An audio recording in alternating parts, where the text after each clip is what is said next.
Bonjour à tous bien-aimés, bienvenue sur Vie TV pour l'émission Une parole pour vous.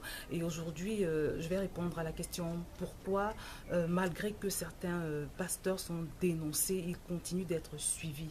Mais avant toute chose, je vais commencer par une anecdote que j'ai trouvée sur ma page Facebook qu'une amie à moi a partagée. J'en profite pour bénir Dieu pour la vie de la sœur Edwige. Je suis très bénie par ses publications et vraiment je remercie Dieu pour son dépôt dans sa vie, pour sa ferveur, pour sa passion des choses de Dieu, de l'évangélisation et de tout le reste. Alors l'anecdote disait la chose suivante.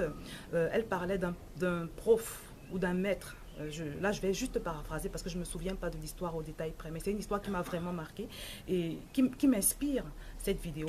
Dans l'anecdote que la sœur a partagée, le prof, l'enseignant, avait posé la question suivante à ses élèves. Il leur posait la question de savoir s'ils seraient d'accord, s'ils accepteraient qu'on leur donne un billet, si jamais le billet en question venait à être sali ou froissé. Et les élèves ont dit oui. Je vais illustrer ça à ma façon. Donc là, j'ai trouvé ce qui va nous tenir lieu de billet. Il ne s'agit pas vraiment d'un billet, c'est un traité, hein, mais on va faire comme si c'était un billet. Donc quand on le voit, quand on ne fait pas attention, on a l'impression que c'est un billet de 50 €, mais non, c'est un traité qui parle de Jésus. Je m'en sers pour évangéliser, mais je vais devoir le sacrifier pour que vous puissiez comprendre ce que j'ai envie d'expliquer aujourd'hui. Donc ça, c'est un billet, on suppose que c'est un billet de, on va dire 500 €. Hein. Donc le billet est là, je le froisse. Donc c'est en fait ce que le prof a demandé à ses élèves, c'est-à-dire si on le froisse le billet, donc là je vais froisser le billet. Et il leur a demandé, est-ce que vous allez toujours le prendre? Les élèves ont répondu oui. Et ensuite il leur a dit, on le jette par terre. Donc là, voilà, je le retourne dans la saleté, je retourne. Donc si on jette le billet, hein, si on le retourne dans la poussière, et si on marche dessus, est-ce que vous allez toujours accepter de le prendre si on vous l'offre? Les élèves ont dit mais oui. Et puis il a pris le billet, il a marché dessus, il a décidé de marcher dessus, il a marché, le billet est vraiment en mauvais état. Et il leur a à nouveau présenté le billet. Il leur a dit, est-ce que vous accepteriez toujours de le prendre? Les élèves ont dit mais oui. À la fin de son illustration, la sœur a conclu que de la même façon que un billet qui a de la valeur ne sera jamais rejeté, du moins pour ceux qui connaissent sa valeur, de la même manière, je voudrais te dire aujourd'hui que quand un homme a de la valeur, quand une personne a de la valeur, on peut la maltraiter, on peut la salir, on peut l'humilier, on peut la calomnier. Elle ne perdra pas sa valeur. Donc rassure-toi, si tu as été calomnié un jour, si tu as été, voilà, si on a dit des choses à ton sujet qui n'étaient pas vraies, si tu as été humilié, si tu t'es senti méprisé un jour par une quelconque personne, sache que tu n'as en rien perdu ta valeur. Surtout si tu es en Jésus. Parce qu'en Jésus, tu as la valeur la plus haute qui soit. Je voudrais ajouter concernant l'exemple du billet de 50 € que normalement, tu es d'accord avec moi. Un billet a beau être froissé, sale, il ne perd pas sa valeur. Si on t'offre un billet froissé, tu vas le prendre. Si on t'offre un billet sali, tu le prends aussi. Mais la seule personne qui refuserait éventuellement de prendre le billet, c'est quelqu'un qui ne discerne pas le billet, quelqu'un qui ne connaît pas la valeur de l'argent. Et il n'y a que les enfants, en général, qui ne connaissent pas la valeur de l'argent. Et pourquoi je prends cet exemple? Parce que je voudrais faire le parallèle avec cette mode qui existe aujourd'hui, qui fait que les gens se donnent la liberté comme ça de calomnier les gens que Dieu a envoyés, de traîner les hommes de Dieu dans la boue. Je voudrais te dire aujourd'hui que le fait qu'on calomnie un homme de Dieu, qu'on dise des choses, toutes sortes de choses à son sujet, ne change rien à sa valeur. Cela n'enlève rien à sa valeur. Et c'est pour ça que tu vas voir que des personnes comme le pasteur Mamadou Karambiré, le pasteur Yvan Castanou et beaucoup d'autres qui ont été traînés dans la boue, qui ont été salis. C'est pour ça que tu vas voir des gens continuer de le suivre. Parce que ces personnes ont découvert simplement la valeur du dépôt que Dieu a mis dans la vie de ces hommes. Et les personnes qui ne discernent pas cette valeur sont, j'ai cité l'exemple des enfants tout à l'heure, la seule personne qui refuse de prendre un billet froissé ou un billet sali, c'est un enfant, simplement parce qu'il ignore la valeur de ce billet. Donc, toi qui rejettes un envoyé authentique de Dieu simplement parce qu'il a été sali, c'est simplement que tu manques de discernement. C'est simplement que tu ne vois pas.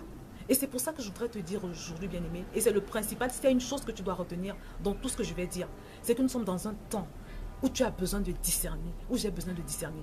De nos jours, si tu ne discernes pas, tu es fichu. Parce que Satan est déchaîné. Il est déchaîné contre les enfants de Dieu. Sa plus grande crainte, sa plus grande panique, c'est que un enfant de Dieu puisse parvenir à connaître Dieu, qu'un enfant de Dieu puisse parvenir à entrer en connexion avec Dieu.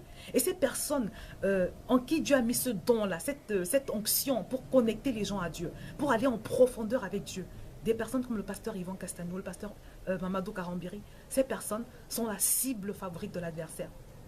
Bien aimé, je le dis pourquoi, parce qu'il y a de cela 2 ans, oui non 3 ans, j'ai fait une vidéo sur le pasteur Yvan Castagno. À l'époque, je ne faisais pas partie de son église, mais il y a eu des circonstances qui ont fait que je me suis rapprochée de ce ministère. Et j'ai été choquée de constater tout ce que j'ai découvert. J'ai été choquée de tout ce que j'ai vu, parce qu'en réalité, je me suis rendu compte que je ne savais même pas tout en fait. Je me suis rendu compte de la grâce que Dieu a déposée dans la vie de quelqu'un comme le pasteur Yvan Castagno. Impact Centre Chrétien, qu'on le veuille ou non, ce ministère-là, ce ministère est l'un des rares. Vous avez la nourriture spirituelle, mais de façon structurée. Je n'ai même pas les mots pour le décrire en fait. Vous avez des formations, carrément des séances, des formations qui durent des mois.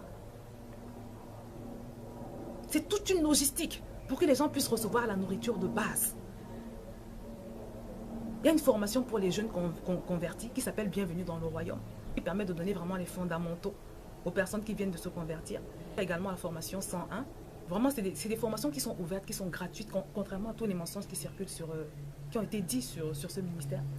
La formation 101, par exemple, où j'ai inscrit mes enfants, que j'ai effectué moi-même la formation 201. La formation 101, en fait, c'est une formation qui vous permet de connaître vraiment votre identité en Christ. Parce que c'est la base. Sans ton identité en Christ, tu ne peux même pas prier efficacement, tu ne peux rien faire. Tu ne peux pas faire des prières de combat, tu ne peux pas prendre autorité sur le diable si tu ne connais pas ton identité. C'est la base. Et ensuite, il y a une sorte de classe supérieure qui arrive après cette classe de formation 101, qui est la formation 201, qui est une formation sur la prière, en fait, qui t'apprend à prier. Vous avez dû vous rendre compte que mes partages sur la prière sont devenus plus pratiques, plus profonds. C'est à cause de ce que j'ai reçu à la formation 201. Et c'est des formations qui sont gratuites. Et puis il y a des formations aussi pour des personnes qui veulent commencer à servir Dieu. On va vous dire ce que c'est qu'un leader, tout le reste, comment avoir un cœur de berger. Mais je vous assure, faites le tour des ministères. Il faut chercher pour trouver des endroits comme ça où la nourriture est préparée de façon structurée et élaborée. J'étais simplement impressionnée, émerveillée. Bien aimé, je prends cet exemple pour te dire que parfois, quand tu entends des choses sur une personne, pas forcément sur un homme de Dieu, discerne, réserve-toi. Ne te fais pas embobiner comme un enfant. Discerne, mon bien-aimé. Parce que tu pourrais passer à côté de choses grandioses que le Seigneur a pour toi. Par la grâce de Dieu, depuis que je suis dans ce ministère dont certains ont dit qu'il était un ministère du diable, mes enfants se sont connectés à Dieu, mes bien-aimés. J'ai une fille qui a 14 ans maintenant. Ça fait à peu près 1 an que nous sommes donc dans ce ministère-là. Puis m'a dit récemment que, oh maman, je ne savais pas que le but d'aller à l'église, c'était d'adorer Dieu. Aujourd'hui, mes enfants, surtout ma fille aînée, elle a une relation avec le Saint-Esprit. À cause des enseignements, parce que le pasteur Yvan a compris la valeur de révérer le Saint-Esprit, de le mettre au devant de tout, de se laisser conduire en tout temps par le Saint-Esprit. Donc, quand on est arrivé à ICC, on était dans une saison où il en parlait beaucoup. Et les enfants ont été touchés, ils ont été imprégnés. Il a également un don qui est particulier en ce qui concerne l'adoration prophétique, la prière par le chant et tout le reste. Je bénis Dieu aujourd'hui parce que ma fille a pu se connecter, elle a pu se connecter à cet esprit d'adoration. La preuve, c'est que cet enfant, je parle de ma fille, qui était sur YouTube, à chaque fois elle écoutait les musiques du monde. Et je devais la reprendre, je lui disais, mais arrête. Aujourd'hui, je n'ai plus besoin de faire la police derrière ma fille. Ma fille écoute des musiques d'adoration à longueur de journée. Elle s'endort avec l'adoration. Elle se réveille avec l'adoration. Elle prend sa douche avec les musiques d'adoration. Mais vous vous rendez compte? Un ministère dont on dit qu'il est un pasteur luciférien, qui n'est intéressé que par de l'argent. Mais bien aimé, je n'ai pas de mots. Mais tout ce que je peux te dire, c'est que à force d'écouter les calomnies, à force d'écouter les paroles de personnes déséquilibrées, on finit par passer à côté de ce que Dieu a prévu pour nous. Dieu est la calomnie. La calomnie vient du diable. Mais le pire, c'est que ces personnes qui vous disent sortez des églises, n'allez pas à l'église. Parce que ça, c'est très grave de dire aux gens de sortir des églises. Même si c'est vrai qu'il y a des faux pasteurs aujourd'hui, même si c'est vrai qu'il y a des hypnotiseurs. Ces personnes qui vous demandent de sortir des églises aujourd'hui, en général, c'est des personnes qui n'enseignent pas. Elles vous disent sortez de l'église. Et quand vous allez sortir, vous allez vous retrouver livré à elle-même. Et c'est ce qui me révolte le plus là-dedans. Expliquez-moi comment un homme peut créer une chaîne YouTube où il passe tout son temps à soi-disant dénoncer les pasteurs. Il dit tel est faux, tel est faux, tel est sorcier. Il mélange les vrais et les faux. Il crée une sorte de confusion. Et je crois que c'est l'une des raisons qui m'a même poussé à faire cette vidéo, parce que je suis tombée également sur Facebook sur un post d'une dame qui dénonçait justement les hypnotiseurs, parce que c'est une mode aujourd'hui, apparemment c'est une nouvelle chose que Satan a trouvé, les pasteurs, les soi-disant pasteurs hypnotiseurs. Elle les dénonçait et dans la foulée, elle a dit oui c'est faux pasteur et elle a cité Mamadou Karambiri en le mélangeant, en l'assimilant à ces hypnotiseurs. Et je me suis dit oh là voilà encore un dégât de ce que ces agents de dénonciation ont pu produire. Parce que quand quelqu'un comme Mamadou Karambiri que le Seigneur a envoyé, qui est une bénédiction pour la francophonie, qui est une bénédiction pas seulement pour les enfants de Dieu, mais pour les conducteurs, pour les leaders, c'est un modèle. Se permettre d'insulter quelqu'un comme ça, se permettre de taxer quelqu'un comme ça de satanique, c'est s'attirer vraiment toutes sortes de malédictions. J'ai déjà fait une vidéo là-dessus, je ne vais pas revenir sur ce sujet. Mais je voudrais simplement te dire, bien aimé, discerne. Et comme je l'ai dit dans l'autre vidéo, sois réservé. Sois absolument réservé. Vous savez, ce n'est pas difficile de faire dire à un orateur, à quelqu'un qui a fait un discours, une intervention, qui a fait une prédication, ce n'est pas difficile de lui faire dire ce qu'il n'a pas dit. Parce que dans une prédication d'1 heure, il y a de quoi faire. Pour quelqu'un qui sait faire du montage vidéo, moi je sais faire du montage par exemple, ce n'est pas difficile. Avec un peu de montage, on peut parvenir à vous faire dire ce que vous n'avez jamais dit. Avec un peu de montage, on peut sortir ce que vous avez dit de son contexte et voilà, et donner un autre message que ce que vous avez eu l'intention de dire au moment où vous avez parlé.